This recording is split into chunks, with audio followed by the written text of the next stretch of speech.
Esse matul. Uciuz da atilar. Esse matul. Ai, ყველაზე საინტერესო დღეს ლაგოდეხის ხელმძღვანელობის წარმომადგენლები ქალაქის მოსახლეობის ერთ ნაწილს შეხვდნენ და მათ პრობლემებზე ინფორმაცია მოისმინეს. მოსახლეობისათვის არსებულ პრობლემებს შორის ბუნებრივი აირის შეყვანის მაღალი საფასური და წყლის გადასახადის ახლებური სისტემა სერიოზულ სირთულეს წარმოადგენს. 70 მე პოლისი რატომ არ აძლევენ? აი მინდა ეს პოლისი. ჯერჯერობით ნორმალურად არის წყალი, ახლა წყალი ახლა რო გააკეთებენ, ძალიან კარგია წყალი. თუ არ გააკეთებენ რა ვქნა? აზი არა მაქვს შვილო. ორი პატარა ბავშვი ყავს სახში. 6 სული ვართ. 2-ის პენსიაზე. 6 სული. არანაირი დახმარება, არანაირი პოლისი ჩვენ არ გაგვაჩნია. ჩვენ ცხოვრება გვინდა, სიცოცხლე ხო გვინდა, ძალათი თავი ვის მოუკლია, რომ ჩვენ მოვიკლათ. 14 ვიყავით, თუ ვინმე ნაცისები იყო ჩაწერა, ჩაწერდა ჩემი ქმარი, სერგო გოგოლაძე იყო. რა არის პრობლემა? იმ წიგში რო წერიან ახლა და ის ბევრი ხალხი, ხო? სულ ყველას გადასახადი გადიხადე წყალიო. მარტო ვარ მიახლა. ჩემთან არავინ არ არის შვილო. ყველაფრის მოგვარებას ვიცოლობ, სულ ყველაფრის მოგვარება. პრობლემები ძალიან ბევრია, რომ მეტი არ შეიძლება. მაგრამ აბა ვინ არის გამკითხავი? თუ კი ვინმე რამე რაღაცას გავიკითხავ, ძალიან კარგია. გზების შესაკეთებელია, კანოვის შესაკეთებელია. რა ვიცი, პრობლემა ბევრია ძალიან, გაზი არ აქვს, არაფერი არ აქვს. ხო და აბა რა გითხრა სხვა მეტი? და ხალხს კიდე უჭირს, ხო ხედავთ რომ უჭირს, ყველას უჭირს ზედმეტ ნაკლებად. აბა სხვა რა ვთქვა? რა სამუშაოები უნდა შეასრულოს სამსახურმა იმის ჯამური თანხა არის და მე ახლა ეს ორგანიზაცია დღეს გადამხდელია და დაიწყობია და ჯამი გამოდის იქიდან ახლა საშუალო დროშდება ლაგოდეხში ამჟამად ბუნებრივი გაზის ბრიცხოლის მონტაჟი და გააჩნია ახლა მილის სიგრძეზეა დამოკიდებული საშუალოდ სადღაც 250 ხელისუფლების წარმომადგენლები მოსახლეობას პრობლემების გადაჭრაში თანადგომას და დახმარებას დაჰპირდნენ.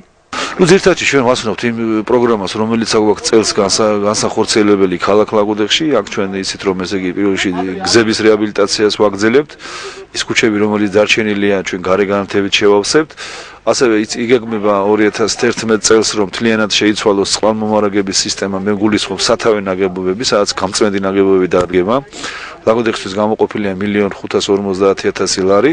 გარდა ამისა, ყველა მოსახლე გამრიცხველიანდება. ეს მნიშვნელოვნად შეამცირებს ეკონომიურ დანახარჯებს, რაც არის, რომ ტონა გახდებოდა 7 ლარი და ეს გაცილებით იაფი დაუჯდება მოსახლეს, ვიდრე მაგალითად ეხლა დღეს იხდის.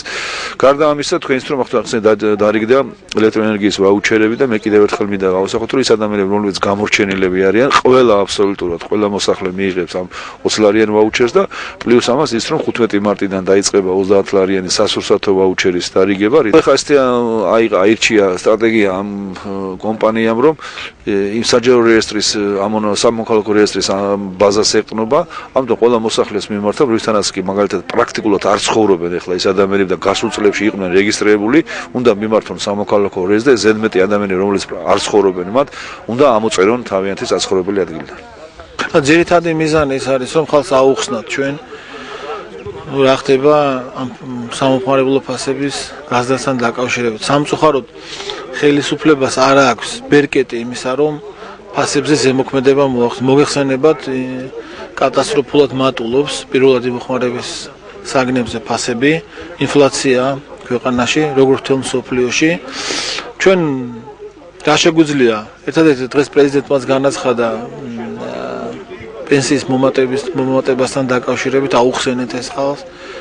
სამწუხაროდ გაზის შეყვანა ჩემის აზრით ძვირიჯდება, ძალიან ძვირიჯდება, მაგრამ ორგანიზაცია ეხლა თავისი ხარჯები აქვს. ხო, ჩვენ შევეცდებით, რომ ეს პრობლემა დავალაგოთ სოკართან მოლაპარაკების შემდეგ. რაც სხვადასხვანაირად ჯდება ხა გაზის შეყვანა, გააჩნია რა სიშორეზე დგას აბონენტი ამ საიდანაც ამოდის ეს გაზი. შევეცდებით ეგ პრობლემა მოვაგვაროთ, შევუმსუბუქოთ გარკვეულწილად. რაც შეეხება წყალს, იცით რომ რეაბილიტაცია იგეგმება. წელს მინდა უთხრა ლაგოდეხელებს, რომ 1 მილიონ ლარზე მეტი დაიხარჯება კვლავ ქალაქში წყლის სისტემის რეაბილიტაციისთვის. უკაცრავად მთლიანად გაიფილტრება, სასმელი წყალი მთლიანად გაიფილტრება და ტონა წყალი რამდენადაც მე ვიცი იქნება 25 თეთრი. შეცდომით არის. ჩაწერების ძველი შეცდომით არის აუცილებლად შევესწრებით ეგ გავასწოროთ, მაგრამ ძალიან მალე მოხდება სხვა სისტემით, უკვე აღირიცხება აბონენტი, ოჯახი რამდენ წყალს მოიხმარს და ამის მიხედვით იქნება გადახდა. მაგ ძალიან დიდი შეცდომებია გაპარული, მართალია ეს ხალხი და ჩვენს ხელისუფლება იმისთვის ვართ რომ მოუგვაროთ. მოსახლეობასთან პარლამენტარისა და ლაგოდეხის ხელმძღვანელობის შეხვედრები მომავალშიც გაგრძელდება.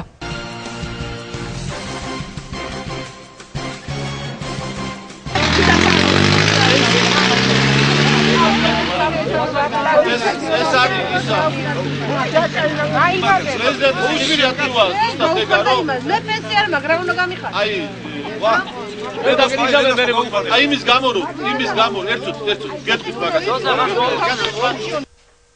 დღეს ადგილობრივი ხელისუფლების წარმომადგენლები და საქართველოს პარლამენტის წევრი სოფელ ვარდისუბნისა და სვიდების მოსახლეობა შეხვდა. შეხვედრაზე ქვეყანაში არსებულ მოვლენებსა და პროცესების შესახებ ისაუბრეს. მოსახლეობამ ხელისუფლებას თავის მხრივ სოფელში არსებული პროცესები კიდევ ერთხელ გააცნო და დახმარებას თხოვა. საუბარი იყო სიმინდის მოსავალზე იყო საუბარი კიდე შემოიტანეთ ეს და გვექნება კი გაზზე გაზი უნდა გამოიყვანონ მაისის ბოლომდე და ყველაფერი შეგვპირდა ჩვენი გამგებელიც და დეპუტატიც და ყველაფერი გვექნება.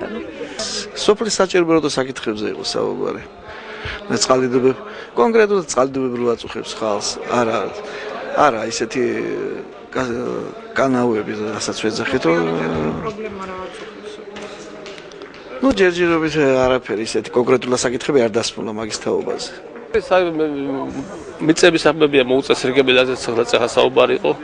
საძოვრები არის მაგალითად ხელშეკრულებითაც აღებული და არ არის სოფელში ფული არ იკრიფება რომ ეს გააკანონონ და საძოვარში გადავიდეს და ეს როგორც შეხვედრაზე გახდა ცნობილი, დაგეგმილია მარცვლეულის კულტურის გამოსაშრობი ობიექტის აშენება სოფელ ვარდისუბაში, რომელიც 2012 წელს დასრულდება.